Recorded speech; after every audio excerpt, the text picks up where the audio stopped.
vraiment. Apollo arrive à Biti. Ils sont traumatisés. À Tchaloboro. Frère, je vous dis une chose. Moi, je vous dis une chose. C'est-à-dire que quand journée qui va devenir bonne pour toi, là, quand tu dirais matin, là, toi, tu sais que, aujourd'hui, là, ça sera bon. Ça, c'est une bonne journée. Mais journée qui a ces mélanges dans ta main, là, quand tu dirais matin, là, de toute façon, ça démarre, là. Toi, tu sais que, aujourd'hui, la machine va rentrer. Toi, tu sais ça. Tu sais que ta journée va rentrer. Tu fais exprès. 2025, là, Draman, ça va pas t'arranger. Tes marabouts t'ont dit que ça va pas t'arranger. Toi-même, tes marabouts t'ont dit ça. Mais tu t'obstines. Non seulement tes marabouts t'ont dit ça, mais aussi tes soutiens t'ont dit ça. L'état profond même est en débandade. L'état profond même est en débandade. Trop en train de les mélanger, il est en train de les frapper, il est en train de les affaiblir, il est en train de les babouer. L'état profond même est en débandade. Bon, toi, tu peux créer quoi? Tu es fini, Draman. C'est fini. C'est fini. Prépare tes valises. N'oublie pas ton caleçon vert rouge là. N'oublie pas ça. N'oublie pas ta paire de soules qui est délabrée façon là. N'oublie pas. Parce que tu vas quitter le palais. Ça là, c'est inéluctable. Camarades peu d'Afrique, avant de rentrer dans le vif du sujet, je voudrais vous donner deux informations. Bordeaux, 3 fois. On sera là-bas après-demain, samedi là. Je confirme ma présence, Inch'Allah. Je serai à Bordeaux dans la délégation du PPACI, conduite par le représentant lui-même, Blaise Pascal Lobo. Donc, ça sera au 32 avenue Pierre Castaing. 32 avenue Pierre Castaing, 33 600 Bordeaux. 33 600 Bordeaux. Est-ce que vous comprenez ça? Voilà. 32 avenue Pierre Castaing, 33 600 Bordeaux. Maintenant, les femmes du PPACI d'Angleterre font leur rentrée politique. Voilà. Je vais vous donner les numéros même. Je vais vous donner les numéros d'Angleterre. Angleterre, écoutez, Angleterre, prenez le numéro, Angleterre. Ça fait plus 44 79 55 14 73 54. Je répète, plus 44 79 55 14 73 54. Ouais, numéro de l'Angleterre. Donc les femmes font leur rentrée politique. Appelez ce numéro-là, ils vont vous indiquer que vous allez là-bas. Je salue d'ailleurs le camarade Dabrou Capot, le représentant de l'Angleterre. Camarade, on se prend un jour, forcé, on se prend un jour là-bas en Angleterre. Il faut qu'on ait à Londres. Oh, Londres, yeah man. Alors, chers camarades peu d'Afrique, on va rentrer dans les vues du sujet. On va ici, très rapidement, écouter un peu. On va écouter un peu seulement le président. On ne va pas l'écouter beaucoup, parce que si on l'écoute beaucoup, c'est pas bon. De toute façon, j'ai publié la vidéo sur TikTok. Je vais publier après. J'ai publié sur comment on appelle ça, YouTube. J'ai publié sur Facebook. Toutes mes pages Facebook, vous pouvez voir la vidéo. Voilà. On va écouter ici un peu le président. On va l'écouter un peu et puis il y a décortiqué. Parce que ce que Draman ne veut pas entendre là, c'est ça que Gbagbo a mis dans son oreille. C'est que Draman, il est hautain. Il est hautain. Il est insolent. Il est insolent. Il est impoli. Il est impoli. C'est-à-dire que il est arrogant. Il est d'une arrogance. C'est que sans nul autre pareil. Est-ce que vous comprenez ça? Un vieux mal élevé, mal éduqué, impoli notoire. Draman, il est trop impoli. Il est trop impoli. Tu vas t'asseoir, tu vas regarder Gbagbo droit dans les yeux pour dire, si tu crées les troubles à l'ordre public, je vais t'arrêter. Il va bien. C'est à Gbagbo qui dit ça. C'est à Gbagbo qui dit ça. C'est pas toi qui vas arrêter Gbagbo, c'est le peuple qui va t'arrêter. On va écouter ici d'abord le président, un peu seulement. Après, je vais mettre le reste. On va l'écouter un peu, chers camarades. On va écouter un peu le chef. On va écouter un peu le chef, chers camarades de l'Afrique. On va écouter le chef.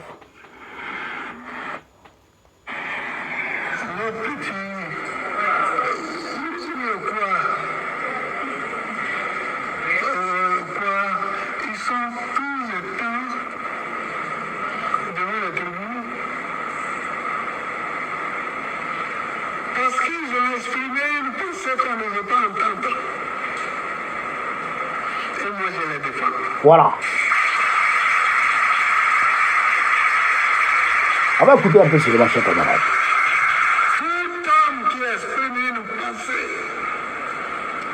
même si cette pensée dérange quelqu'un d'autre, moi je le défends. Ben, Je suis resté 10 ans président de la République.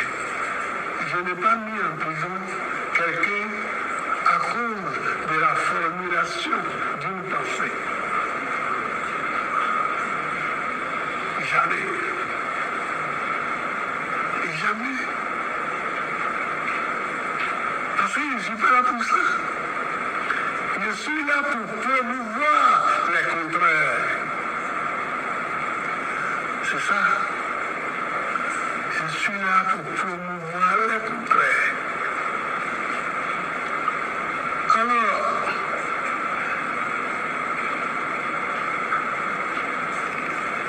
j'ai cité, puis quand j'ai cité quoi, je sais que je peux en citer d'autres. c'est bouché là. Citer d'autres. Attendez, laissez-moi parler. Voilà.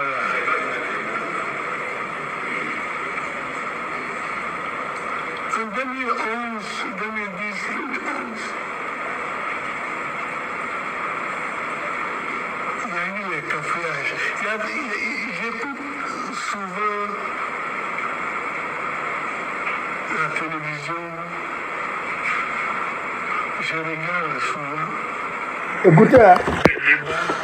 Vraiment, je ne sais pas si on vit dans le même pays. Oui, puisque ils présentent les choses d'une façon tellement erronée.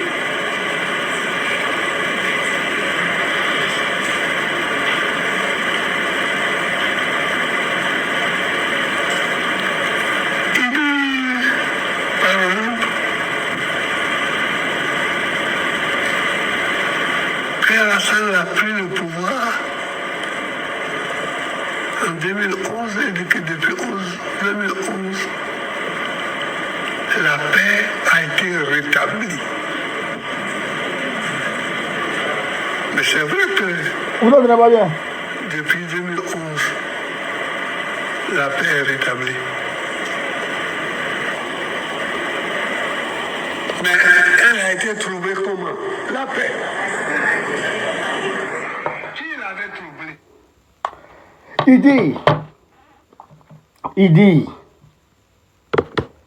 on dit que depuis Draman est venu au pouvoir, qu'il n'y a plus de problème, que la paix est revenue au pays. Vous comprenez? Maintenant, il pose la question, à savoir, la paix là, qui est revenue là, qui l'avait fait partir, qui a troublé la paix qui était là. Mais quand lui est venu là, en 2000 là, il y avait la paix. C'est vrai qu'il y a eu les cafouillages avec Guy Robert, mais après la paix est revenue. Maintenant, quand lui, il a pris le pouvoir, qui a troublé la paix quand lui, il était là? Parce que les gens disent, quand Alassane est venu, quand Alassane a pris le pouvoir, eh bien, la paix est revenue. Maintenant, aujourd'hui, là, qui avait troublé la paix? C'est la question qu'il faut se poser. Et il dit, la paix est revenue parce que celui qui l'a troublé ne la trouble plus. Ça, en parlant directement à Draman, celui qui troublait la paix, là, lui ne trouble plus la paix parce que c'est lui qui est au pouvoir. Frère, non. C'est-à-dire que ça là, Draman ne peut pas, il ne peut pas s'imaginer. Il ne peut pas, c'est-à-dire qu'il ne peut pas imaginer entendre ça.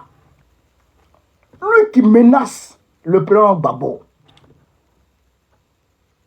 disant que oui, si le président Gbagbo continue de parler, s'il continue de troubler l'ordre, eh bien lui, Draman, il va faire arrêter le président. Le président vient dire ça. Pour dire que toi là, c'est toi qui troublais l'ordre en Côte d'Ivoire ici. C'est toi qui emmerdais les Ivoiriens de vivre tranquillement. C'est toi qui troublais la quiétude des Ivoiriens. C'est toi qui tuais les Ivoiriens. C'est toi qui emmerdais les Ivoiriens. C'est toi le véritable problème de la Côte d'Ivoire.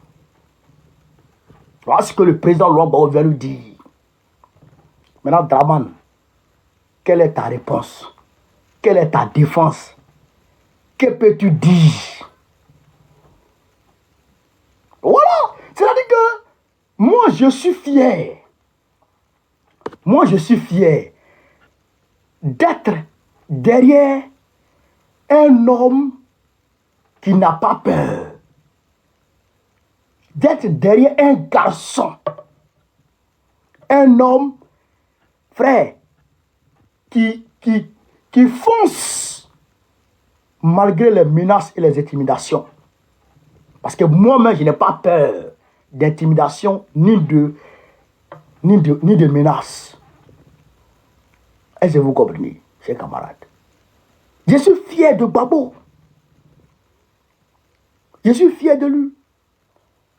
Donc, pour dire à Draman déjà, parce que c'est avant-hier que Jeune Afrique a sorti l'article où Jeune Afrique dit clairement, c'est marqué noir sur blanc, pour dire que Draman Ouattara ne veut pas réinscrire le président sur la liste électorale.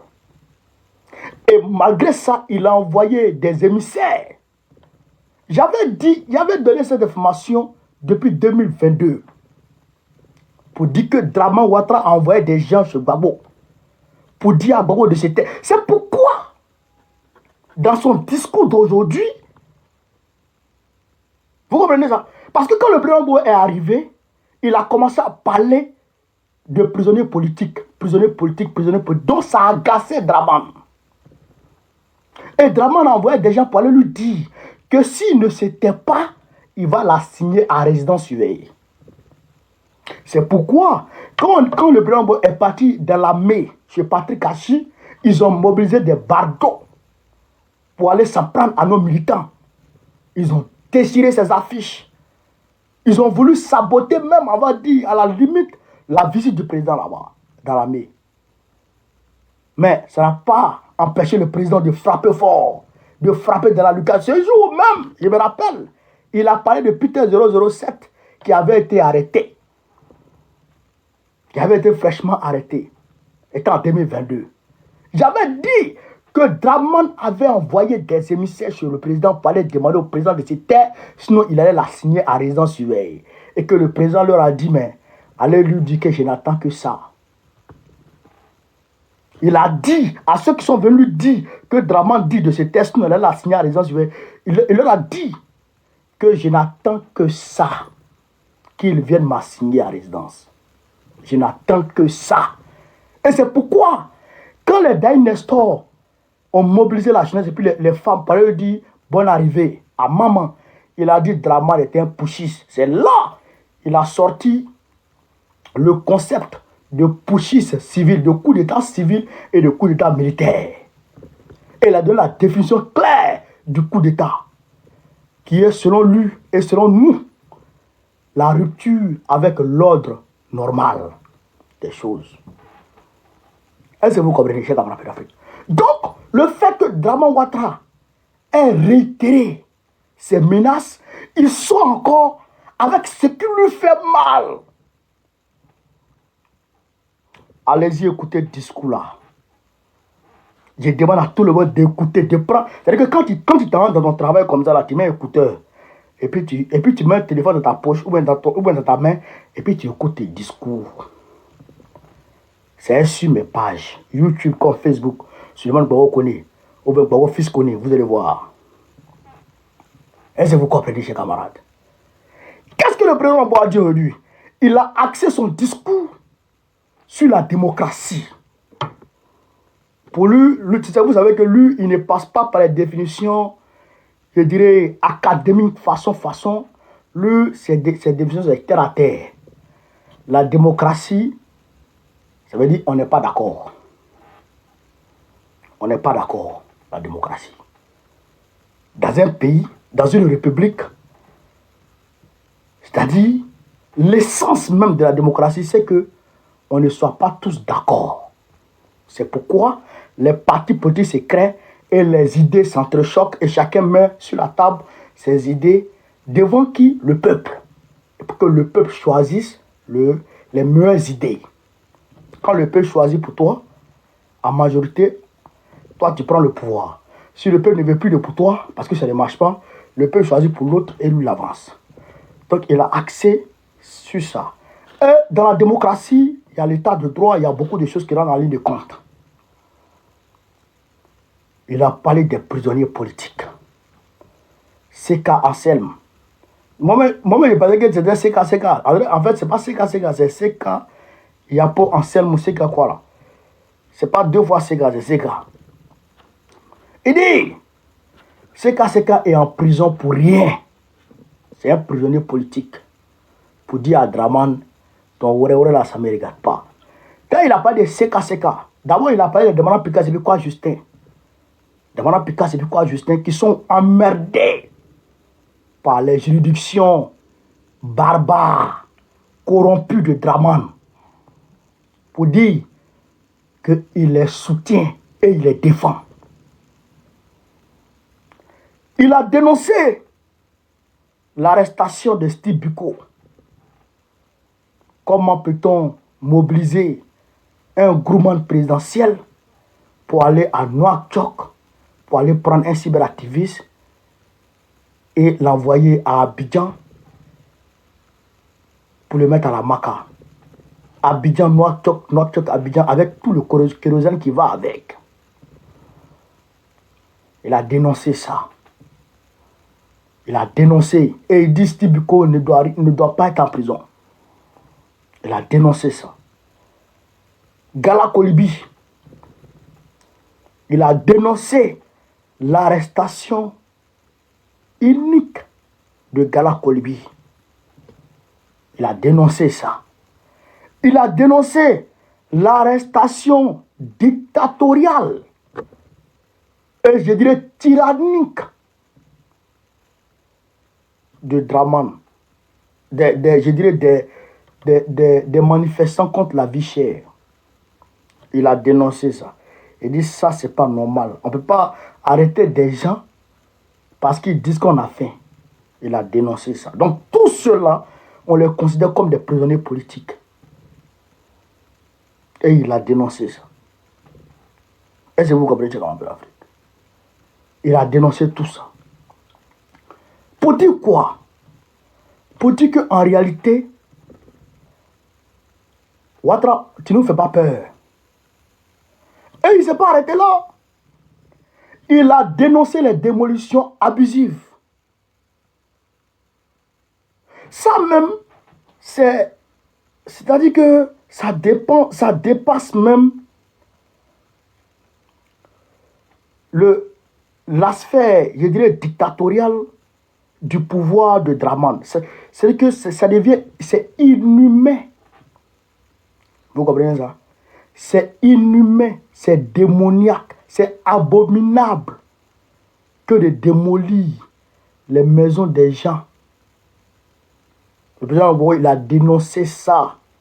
Et il a dit, quand il était au pouvoir, il y a des gens qui voulaient casser un endroit à Port-Boué qui appartenait aux étrangers qui étaient venus, il appelle des moussis, qui étaient venus se débrouiller au port. Il y avait le coin à Port-Boué. Quand il a appris ça, il a mobilisé sa garde à Lyon là-bas. Il est parti.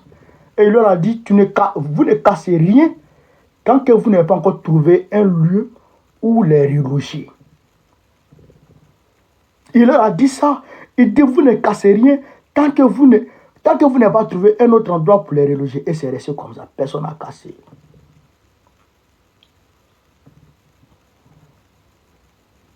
Vous comprenez ça? Vous comprenez ça? Donc, pour dire que le président Gbagbo est humain, et il met l'humain au centre de sa politique. Il a même parlé d'Adjamé Village. Il a même parlé d'Adjamé Village. Et il a pris l'exemple sur lui-même son village. Et ce gars-là, non, moi, c'est-à-dire que, vraiment, si je n'étais pas venu chez Gbagbo, j'allais regretter, quoi. Après ce discours du président-là, tous ceux qui traînent encore les pas doivent rallier ce monsieur. Aider un village qui est plus âgé que la Côte d'Ivoire. Parce que vous voulez construire, parce que vous voulez rendre le coin beau, vous partez casser leur maison. Et donc demain, un maire fou va aller à Gagnoa pour dire qu'il veut construire une autoroute et il va casser un village de Gagnoa. Il dit, mais comment vous voyez ça? Il prend l'exemple sur lui-même pour mesurer la douleur que les gens peuvent ressentir face à la démolition de leur village. Moi, j'ai pris l'exemple sur moi. Mais comment tu peux venir casser mon village? Imaginez un instant, j'étais à la réunion de famille chez mon grand frère ici.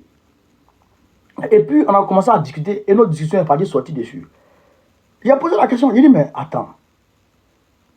Imaginez-vous que quelqu'un, un maire, je prends l'exemple sur le maire de Kani, prend le courage un jour pour dire qu'il va venir casser Wongé. Vous là, vous allez voir. Il dit non, on va prendre les armes. Il dit bon. Mais c'est leur village. À Djamé là, c'est leur village. Tu casses là, où ils vont? Quel sera leur repère? Quel sera leur village? Où seront-ils logés? C'est la question qui est là. Donc, le président dénonçait ça pour dire à Draman que tu ne veux rien créer. Tu ne peux rien créer, ni sans. Draman, tu ne peux rien créer. C'est ça là aussi là, qui est la réalité. Et tu sais qu'il faut les créer. Fouille. Vous comprenez ça? Et on m'a donné comme information que la tournée Kokoko, c'est-à-dire que les 4 grands meetings à Abidjan vont bon train, les préparatifs vont bon train. Les préparatifs vont bon train. C'est-à-dire que ce sera non-stop. Non-stop. C'est-à-dire que jusqu'en octobre, ça sera non-stop.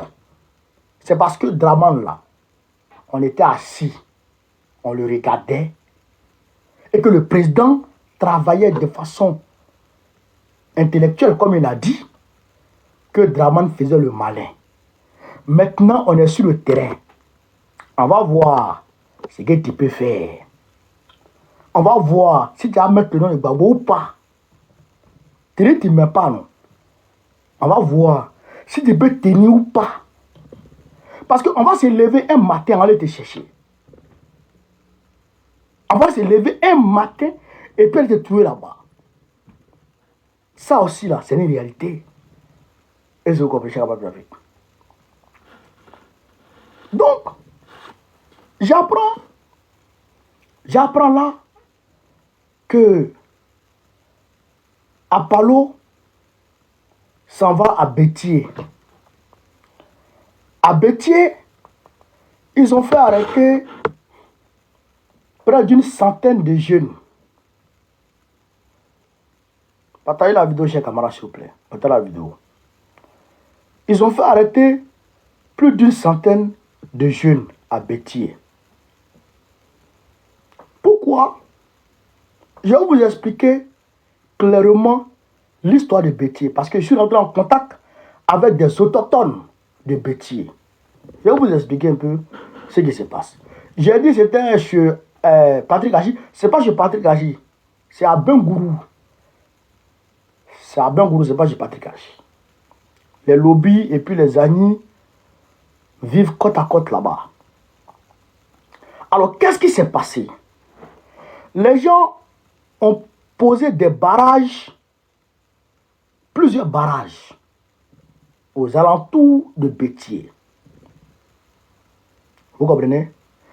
Le premier incident majeur qu'il y a eu, c'est que il y a le chef, le président de la jeunesse de Béthié qui devrait sortir. Et quand il voulait sortir, les gendarmes lui ont demandé de payer 20 000 francs. Parce qu'il sortait à moto, 20 000 francs. Et il a refusé. Quand il a refusé, les gendarmes lui ont arraché la moto. Il est retourné au village, il a saisi le préfet, il a saisi la gendarmerie, et les gens ont appelé les gendarmes en question, et ils ont tout fait, le jeune était obligé de payer un peu. Premier incident majeur. Deuxième incident majeur, il y a un jeune lobby qui était décédé à Béthié. Maintenant, les lobbies qui étaient dans un campement proche de Béthié devraient venir aux funérailles de leur défunt frère. Donc, ils arrivent en moto, ils arrivent au barrage, on leur demande 1000 francs. Ils payent 1000 francs. Écoutez très bien, ils payent 1000 francs. Quand ils viennent de payer 1000 francs, maintenant, ils traversent, ils vont dans le village. Ils vont participer aux funérailles et ils reviennent. Quand ils reviennent, on leur dit encore de payer 1000 francs. Ils disent qu'ils ne payent pas 1000 francs. Parce qu'ils ont payé pour passer. Dans ton propre pays, tu payes barrage pour passer. Barrage.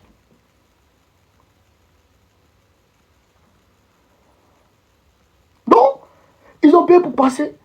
À leur retour, on leur demande de payer. Donc, ils ont refusé de payer. Quand ils ont refusé de payer, les gendarmes ont bloqué la moto. Donc, il y a eu lutte entre eux et les gendarmes. Les gendarmes sont tombés sur les deux jeunes, ils les ont bastonnés jusqu'à les jeunes sont tombés dans le coma.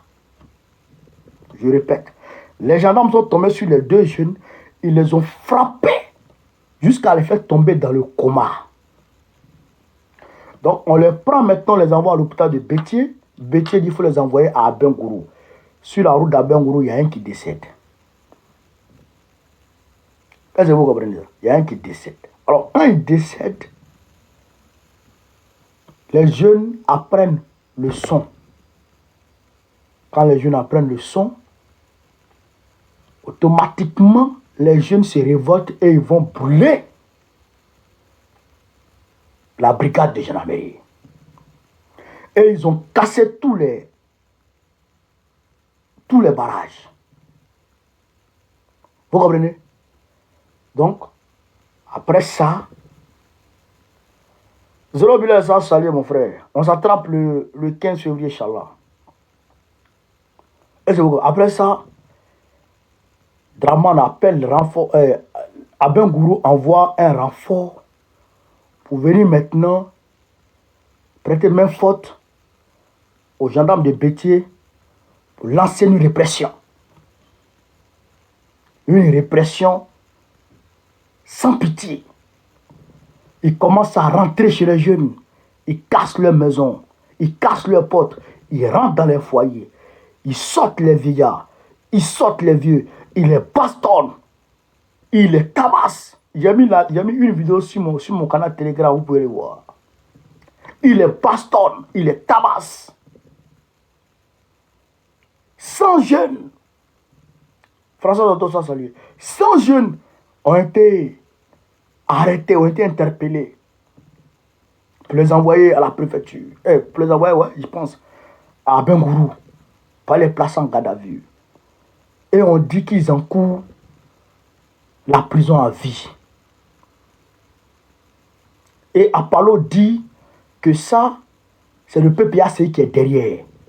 Parce que Bétier, c'est un bastion du PPACI. Donc, ils considèrent les jeunes là comme des militants PPACI. Nous ne rejoignons pas nos militants. Mais ce n'est pas le PPACI qui a lancé un mot d'ordre. Non, c'est des jeunes agacés par vos pratiques de voyous, vos pratiques de délinquants. Révoltés par tout ça, se sont levés pour aller se faire entendre, pour mettre fin à votre voyousie dans leur village. Les jeunes s'étaient même munis de calibre 12. Attention. Attention.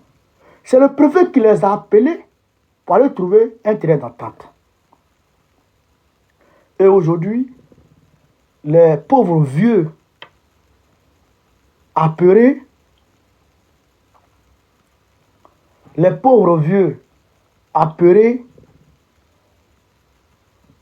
ont promis au préfet de reconstruire la gendarmerie. Tout ça, c'est parce qu'ils ne connaissent pas leurs droits. Et parce qu'on n'est pas dans un état de droit. Parce qu'on est dans une dictature féroce de drame. Mais, ceux qui ont été arrêtés, on les dit qu'ils encourent la prison à vie. Ils n'encourront pas la prison à vie. Puisqu'on va les gracier. On prendra le pouvoir en octobre 2025 et on va les gracier tous. Ceux qui sont allés au Capitole en 2020, qui ont été arrêtés par l'administration Biden, qui ont été mis en prison, certains ont été jugés, je dirais même pour la prison à vie. Trump a pris le pouvoir, il les a graciés le jour où il a pris fonction. Nous les gracierons tous. Tous les prisonniers politiques, tous ceux qui seront arrêtés pour ces choses-là, seront graciés par le président Gbagbo. Je vous le dis, et on ne va pas laisser cette affaire comme ça. Non. Parce qu'ils veulent faire une répression pour donner l'exemple. Mais aujourd'hui, le peuple de Côte d'Ivoire est dans une situation, je dirais, où il est, on va dire, où il est doté de l'énergie du désespoir. Vous comprenez ça? Le peuple de Côte d'Ivoire aujourd'hui est doté de l'énergie du désespoir. Là, il n'a plus rien à perdre. Parce qu'il meurt de faim. Il meurt de simple palu. Il meurt d'accouchement. Il meurt, chers camarades d'Afrique, pour rien du tout. AVC est devenu aujourd'hui comme Covid-19. Épidémie, quoi. C'est-à-dire que AVC. Parce que les peuples sont désespérés. Les jeunes vont se jeter dans l'eau pour se suicider. D'autres vont se Donc aujourd'hui, le peuple de Côte d'Ivoire ne peut plus être effrayé. C'est comme, on est devenu comme cabri mort. Quand les jeunes se sont levés à Port-Bouillet et qu'ils ont affronté la police, ils ont fait reculer la police et ils ont pris possession de 2 bus de la Sotra. Ils ont vandalisé 2. Vous avez fait une répression pour que ça serve d'exemple à d'autres personnes. Ça n'a pas duré. Adjamé s'est levé. Adjamé a brûlé les machines. Vous avez fait répression pour que ça serve d'exemple. Ça n'a pas duré aussi. Voilà maintenant, Bétier s'élève. On ne comprend pas vos exemples. Ça ne rentre pas. Parce que chaque situation a ses réalités. Mais on attend le mot d'ordre final pour vous faire partir. Que vous le voulez ou pas, quand le mot d'ordre sera lancé, vous allez partir en 2 jours. En 48 heures, vous allez partir. Parce que c'est vrai que aujourd'hui, les gendarmes, tout cela, souvent, ouais, on a des confrontations. Mais eux là, ils ont leur famille. Ils savent que raquette qu'ils font là, c'est pas bon. Ils savent que raquette qu'ils font là, les jeunes, ils savent que raquette qu'ils font là, c'est pas bon. Les gendarmes, là, ils savent que c'est pas bon, mais ils sont obligés de faire. Ben, s'ils ne font pas, leur salaire là, ça ne leur suffit pas. Et au-delà de ça, vous-même, vous leur demandez. Vous leur demandez de venir à la raquette. Donc, quand on va se lever, ces frères-là, ils vont se mettre avec nous. J'en ai la ferme conviction. Ces frères-là, ils vont se mettre avec nous. Et puis, on va aller te chasser Drama. Voilà, ben, on va te chasser des sang. Donc, voici un peu l'histoire de Bétier. Voici un peu l'histoire de Bétier. Et ils sont en train d'emmerder les gens. Ils les emmerdent. Mais de toute façon, tout ça là, ça va prendre fin cette année.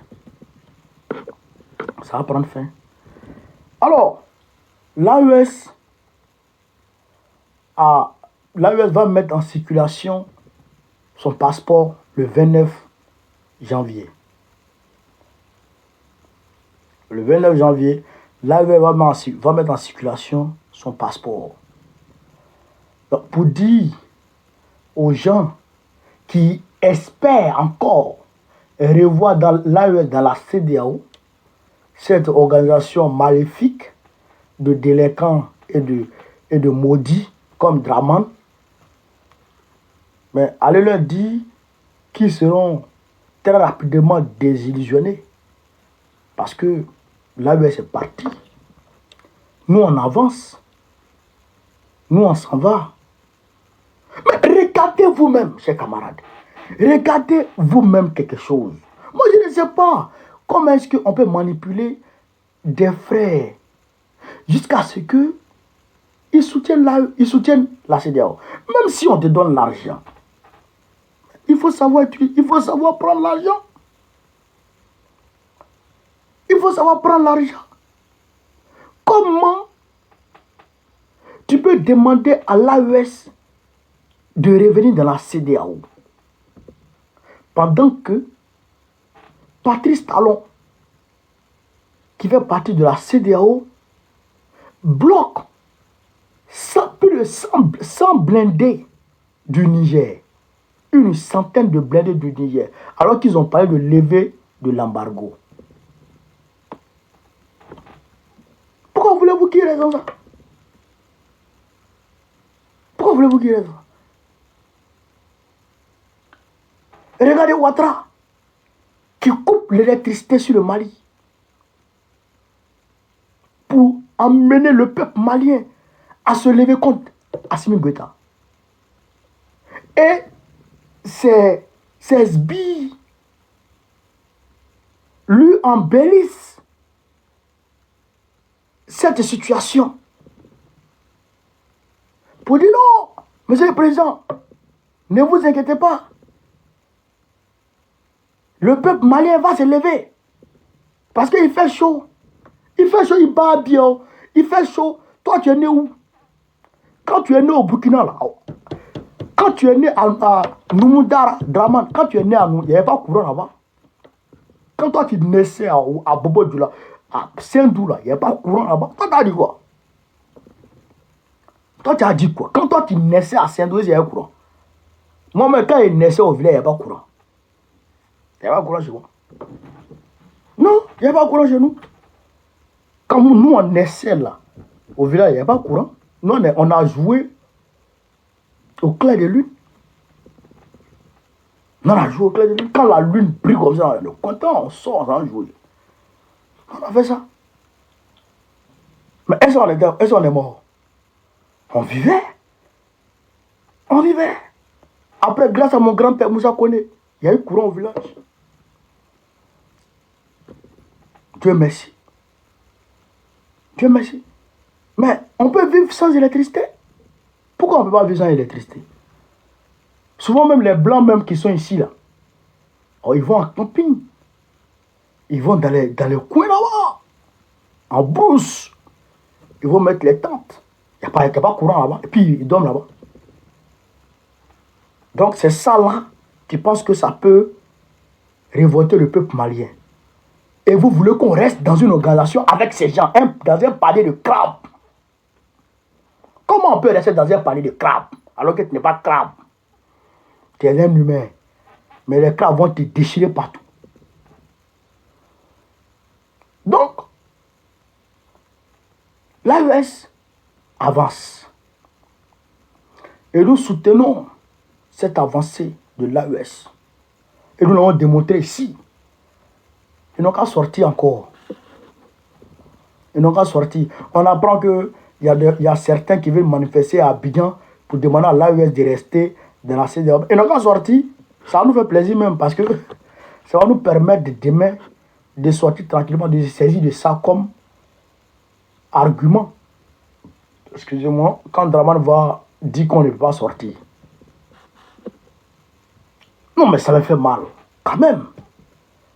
C'est toi qui vas dire que si Babo, s'il y a trouble à l'ordre public, Babo sera arrêté. Ah! Ça me fait quand même mal. Hein? Camarade de l'Afrique.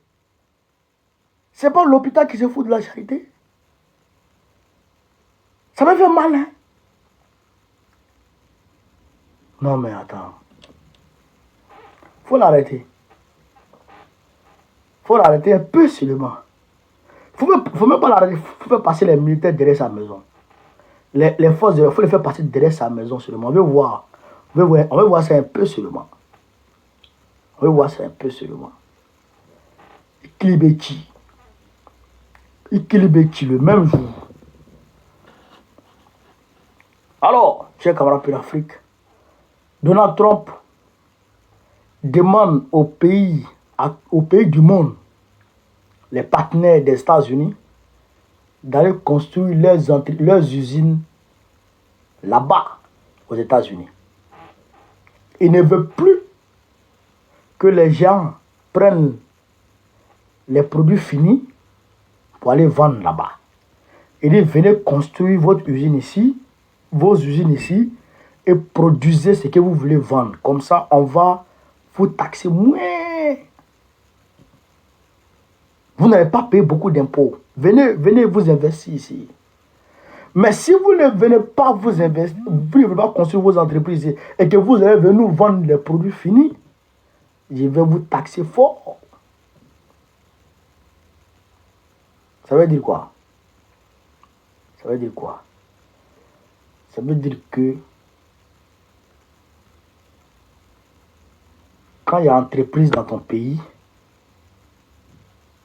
eh bien, ça donne de l'emploi aux nationaux. Comme lui, c'est un nationaliste pur sang,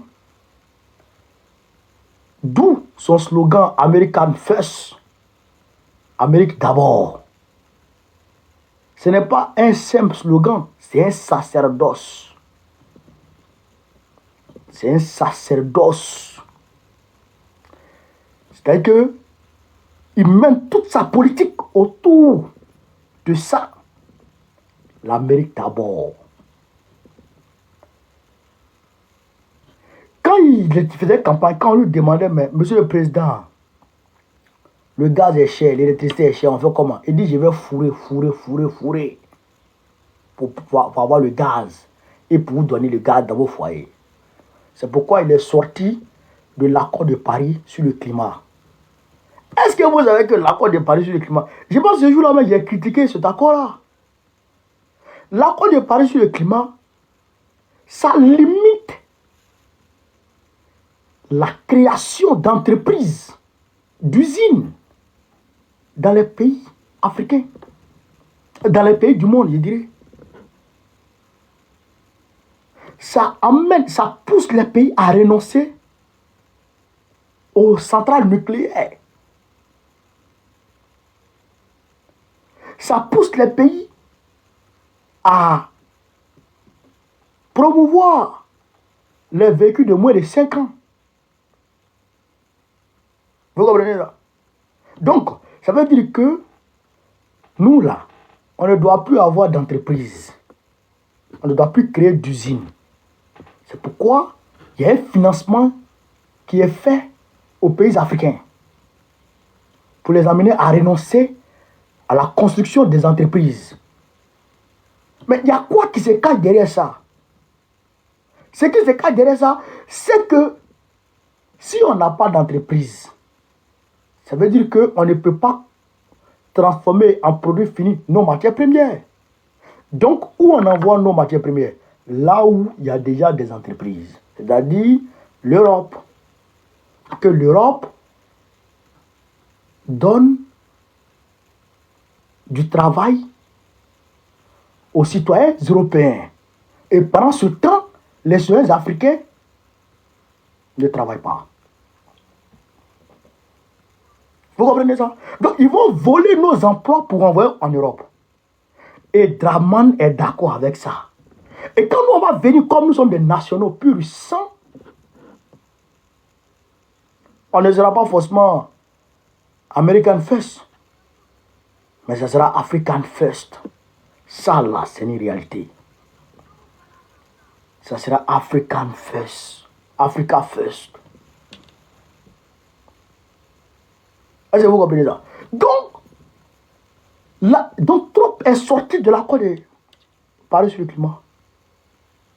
Il dit, quittez ici, là. Je vais fourrer. Mais il y a pétrole là-bas, aux États-Unis. Il y a le gaz. Ils sont riches, hein. Ils ne sont pas comme la France. Hein. Ils sont riches, hein. Ils ont sur les matières premières là-bas. Hein. Donc, vous comprenez ça? Vous comprenez ça? Donc, il est sorti de là. Il est sorti de l'OMS, l'OMS, l'Organisation mondiale de la santé. Il est sorti de là.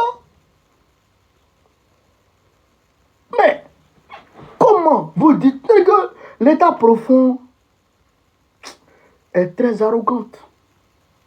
L'État profond. C'est eux, c'est les suprémacistes, les Bill Gates là. C'est les suprémacistes. Mais comment? Vous dites, il y a une maladie qui fait rage. Le professeur Raoul a trouvé le médicament de la maladie. Et vous dites non, c'est pas ça le médicament. Mais le gars dit, je soigne les gens avec ça là. Ils disent non. Quand moi j'ai entendu ça, il dit ça, il y a complot dedans. Il dit ça, il y a complot dedans. Non, il dit il y a complot dedans. Comment? Le gars a trouvé un médicament, il soigne les gens. Vous dites non, c'est pas un médicament qui est là. On va chercher test. Ils vont créer test pour venir tester les gens. Je vois Macron mobilise, il réquisitionne des usines pour fabriquer masse. Il dit, hey, ils sont en train de piller la sécurité sociale. Ils sont en train de faire la poche à la sécurité sociale. Après, on dit test. On dit vaccin. J'ai jamais fait test. J'ai jamais fait vaccin. Mais qui fait vaccin? Il y a une juridiction, je pense que c'est la Cour internationale de justice, qui a condamné pour crime contre l'humanité Pfizer et même Moderna. Parce qu'ils ont utilisé les hommes comme des cobayes. Mais quand j'ai vu ça, j'ai dit, jamais je vais me faire vacciner, jamais de la vie. J'ai dit ça. Elle dit ça. Elle dit voilà. Mais ceux même qui se vont vacciner, un côté, ça leur fait mal. Tu dois te mettre dans ton corps et puis tu as un côté, ça te fait mal toute la nuit. Il dit, mais c'est quoi ça? Hein? Tu dois mettre dans ton corps et puis tu as un côté bolon. Le lendemain, tu vas aller travailler. Et puis, malgré que tu as fait, mais tu peux te malade encore. Ah, tiens, c'est quoi ça? C'est quoi ça? Tout ça, c'était pour faire la poche à la sécurité sociale pour enrichir les fibres pharmaceutiques. C'est ça l'état profond. Vous comprenez? Et c'est eux qui ont tué John Fitzgerald Kennedy. C'est eux qui l'ont tué. Ce que Trump est en train de faire là. Mais Kennedy avait fait ça avant. Quand il s'est en pris à la mafia. C'est pourquoi vous voyez Trump. Il est un peu dubitatif par rapport à Israël, par rapport à l'Ukraine. Parce que malgré tout, la CIA elle-même là, elle est infiltrée jusqu'à l'os par l'état profond. Donc, il y a des choses qu'il peut faire, il y a des choses qu'il ne peut pas faire. C'est progressivement. Mais, en sortant de ces institutions internationales, il frappe en plein cœur l'état profond. Vous comprenez, non? Donc, voilà un peu la politique de Trump. Et nous, ça va nous profiter. Parce que il a déstabilisé totalement le système. Il a déstabilisé le système. Vous comprenez ça? Donc, à partir de ce moment-là, avant que le système ne se remette en place, ou qu'il trouve une autre combinaison, nous là, c'est le moment de sortir la tête de l'eau et se positionner comme des grands. Comme ce que l'AES est en train de faire aujourd'hui. Vous comprenez? Et le Ghana a nommé un gars, un envoyé spécial auprès de l'AES. C'est très bien. C'est très bien. C'est nous, la Côte d'Ivoire, qui allons souffrir, qui allons payer le prix. Vous comprenez ça? Parce que le Mali, le Burkina Faso, était là, chez nous. Ils venaient chez nous seulement pour venir prendre les marchandises. Maintenant, ils vont arranger le port de Tema au Ghana, qui est proche de Ouagadougou. Donc, ils vont aller là-bas maintenant. Le port d'Abidjan, là, ils vont commencer à renoncer. Donc, il faut que nous, on revienne très rapidement pour aller renégocier avec l'AES. Pour leur dire non. Le chemin de fer Ouagadougou, Abidjan, Ouagadougou, Niamey, là. On va retaper et puis on va renforcer. On va fluidifier le trafic pour que Ouagadougou puisse toujours venir chez nous, pour qu'on puisse avoir de l'argent. C'est comme ça qu'on va faire. Et on va sortir de l'accord de Paris sur le climat maudit de Paris, là. On va sortir de ça. On va construire les entreprises pour transformer sur place nos matières premières. Donner de l'emploi aux jeunes. Le cacao ne sera plus vendu à l'avance. On va donner la latitude aux planteurs de discuter le prix de leur cacao. Maintenant, nous, l'État, on prend un peu dessus. Si l'État a pris 200 000 sur chaque tonne, c'est dit, ah bon, c'est beaucoup d'argent. 200 000 par tonne, c'est beaucoup d'argent. Voilà. Donc, les planteurs vont avoir peut-être, si c'est 8 000 francs sur le marché, nous, on prend 2 000. Le planteur prend combien? Le planteur prend c'est 6 000. C'est fini. Non, on prend 2 000. Le planteur prend c'est 6 000. L'État prend c'est 2 000. C'est tout. Le planteur à l'aise, il met ses enfants à l'école, il fait malin, il marie une deuxième femme. Quand on a un peu d'Afrique, voilà un peu ce que je voulais vous dire ce soir. sur cette vidéo. Donc, sur ce, vive l'Afrique libre, vive le panafricanisme, vive tous les présidents panafricains. Gbagbo, président de la République Côte d'Ivoire, en octobre prochain, Inch'Allah. On est ensemble.